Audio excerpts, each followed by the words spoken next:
Salut les artistes! Aujourd'hui, on va parler d'Andrew Stanton. Si vous vous en souvenez, dans ma toute première vidéo sur Wall-E, j'ai parlé brièvement de lui, en disant qu'on parlerait des personnalités importantes de l'univers Disney et Pixar. Art History a vu le jour, et donc maintenant, on va s'intéresser à ce grand monsieur.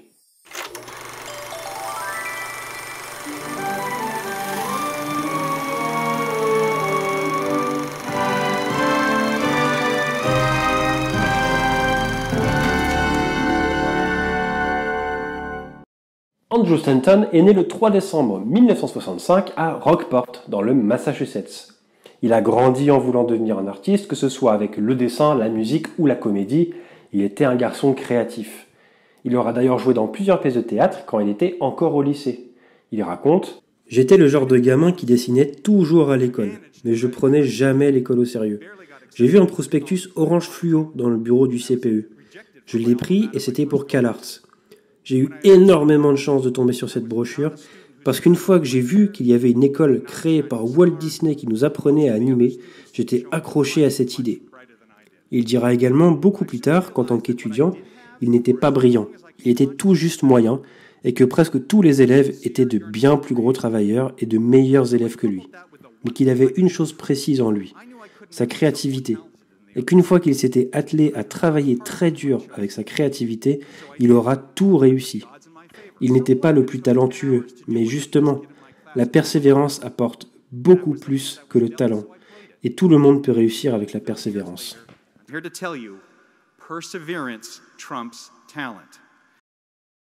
Il décrochera son diplôme du Rockport High School en 1983 et ira naturellement au California Institute of the Arts et y obtiendra son diplôme en 1987. Je vais vous mettre des extraits de ses courts-métrages qu'il a réalisés pour ses études. Vous remarquerez que Sully vient très probablement de là. En tout cas, la ressemblance est vraiment troublante.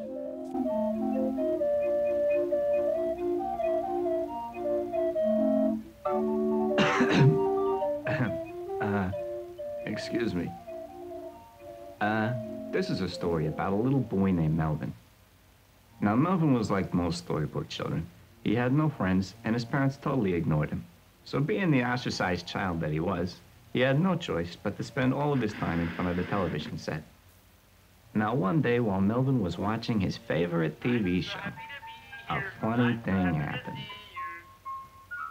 Hey, Melvin, come play with me. Me? Why, sure. Just pull him through the screen, that's all you do. Easy as pie, huh?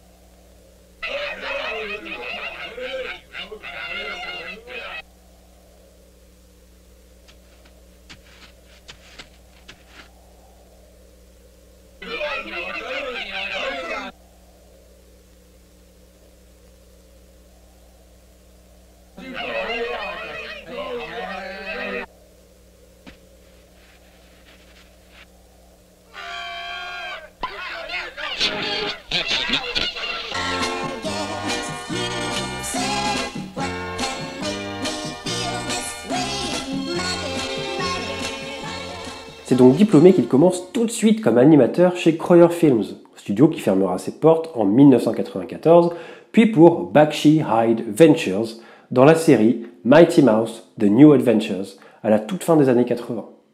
Cette série aura été un gros vivier de personnes maintenant très connues dans le monde de l'animation. On y trouvera notamment Bruce Timm qui a co-créé la série animée Batman de 1992 et par conséquent des personnages emblématiques des comics comme Harley Quinn. Jim Reardon, qui sera réalisateur de 30 épisodes des Simpsons, scénariste sur Wall-E, Les Mondes de Ralph, Zootopie et Ralph 2.0, ou encore Rich Moore, qui réalisera aussi plusieurs épisodes des Simpsons ou de Futurama. Il sera aussi le réalisateur des Mondes de Ralph, Zootopie et Ralph 2.0. Le groupe d'amis qui s'est connu à CalArts s'est reformé pour créer des choses ensemble. Andy postulera plusieurs fois pour travailler chez Disney, mais il se verra refuser cette opportunité par 3 fois. John Lasseter, avec qui il aura travaillé pour un spot Apple pour le Mac 2 dans le court-métrage Pencil Test, l'embauche en 1990 pour intégrer Pixar. Il sera le 9e embauché du studio et le 2e animateur, le premier étant John lui-même. À ce moment, Pixar réalise des spots publicitaires pour la télé et on est encore loin des longs métrages d'animation, bien que ce soit l'objectif de l'entreprise.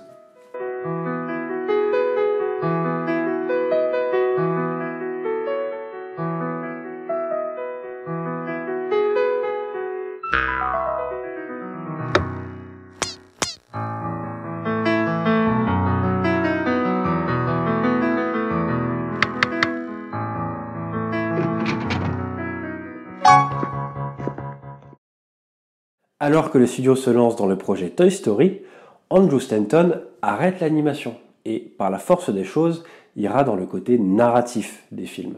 Il sera scénariste pour la saga Toy Story. Il raconte que quand Pixar a eu un deal avec Disney pour faire des films, à savoir Toy Story, il ira dans les studios de Disney pitcher l'histoire avec 5 de ses collègues. À l'entrée des studios, l'équipe de Pixar était attendue en tant que Stanton plus 5 personnes. C'était pour lui une petite revanche personnelle envers Disney qui l'avait rejeté plusieurs fois. Être accueilli comme ça était en quelque sorte un accomplissement. Alors que Toy Story n'est pas encore terminé, en 1994, il travaille de son côté sur l'histoire d'un film qu'il réalisera 14 ans plus tard, en 2008. Mais on y reviendra. Revenons à Toy Story.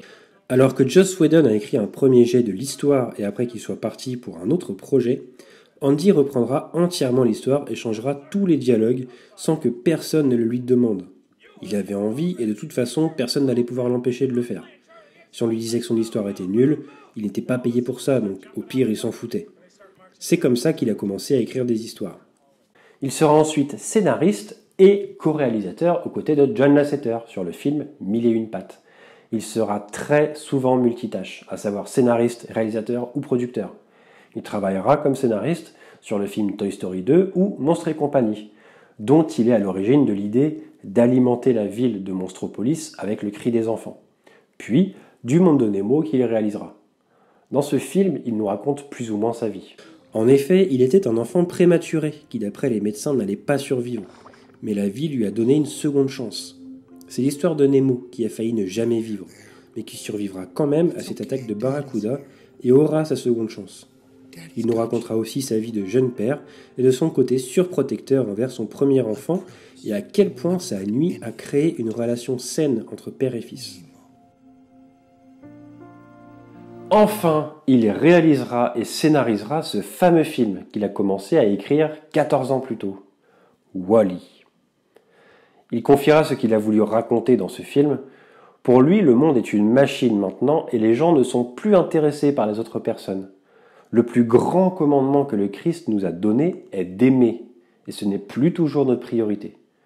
Dans ce film, les robots vont à l'encontre de leur programme pour expérimenter l'amour, parce que l'amour gagne toujours contre la programmation du monde. Il écrira encore pour Toy Story 3, et alors que le film n'est pas encore terminé, il commence déjà à travailler seul de son côté, sans que personne ne soit au courant, sur Toy Story 4.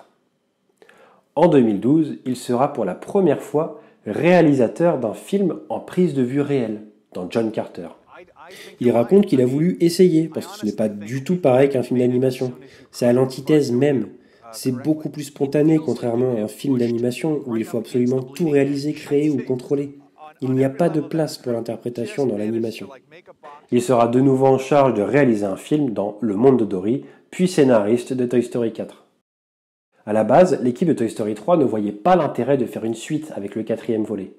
Mais Andrew leur a expliqué que Toy Story c'est l'histoire de Woody, et qu'avec le 3, on avait seulement vu la fin de l'histoire d'Andy, pas de Woody. Qu'en était-il de Woody maintenant? L'histoire n'est pas terminée. Toy Story 3 est une bonne fin, mais ce n'est pas la fin. C'est comme ça que Pixar a lancé la production de Toy Story 4.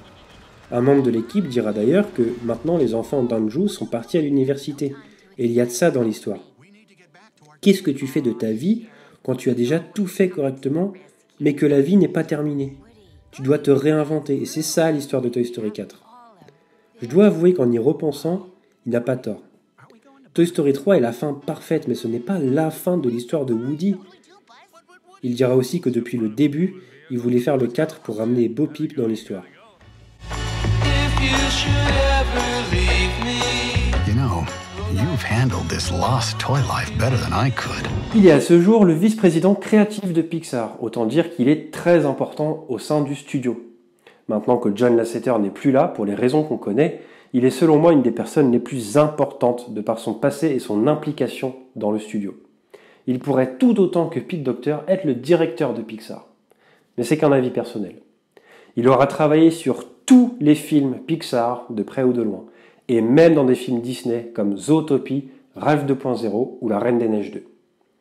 Il y réalisera également des épisodes de séries dans Stranger Things, Better Call Saul ou Legend. En 2012, il sera invité au TED Talks pour nous expliquer comment créer une bonne histoire. Il nous offrira une bonne blague d'entrée. Restez jusqu'à la fin de la vidéo, je vais vous la mettre. Je vous mets le lien en description, cette conférence est super intéressante. And these spines don't always drive you to make the best choices. Sometimes you can make some horrible choices with them. Andrew Stanton gagnera 2 Oscars pour Le Monde de Nemo et Wall-E et sera nominé à plusieurs reprises. Dans ma vidéo sur Wall-E, je disais que c'était une personne très importante au sein de Pixar. J'espère vous avoir fait comprendre à quel point c'était le cas. J'ai pas d'hommage particulier à dire, comme j'ai pu le faire pour Mark Hane par exemple. Mais sachez que dans mon top 5 de mes films préférés, il est impliqué dans 4 d'entre eux, comme réalisateur, producteur ou scénariste.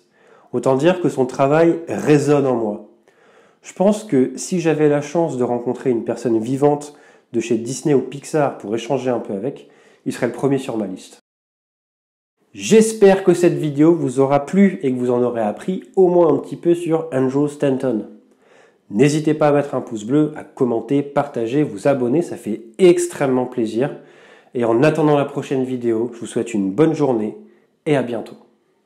A tourist is backpacking through the Highlands of Scotland, and he stops at a pub to get a drink, and the only people in there is a bartender and an old man nursing a beer, and he orders a pint, and they sit in silence for a while, and suddenly the old man turns to him and goes, "You see this bar? I built this bar with my bare hands, found the finest wood in the county, gave it more love and care than my own child, but do they call me McGregor the bar builder? No." Points out the window. "You see that stone wall out there? I built that stone wall with my bare hands, found every stone, placed them just so through the rain and the cold, but do they call me McGregor the stone wall builder? No." Points out the other window. "You see that pier on the lake out there? I built that pier with my bare hands, drove the pilings against the tide of the sand, plank by plank, but do they call me McGregor the pier builder? No." But you fuck one goat.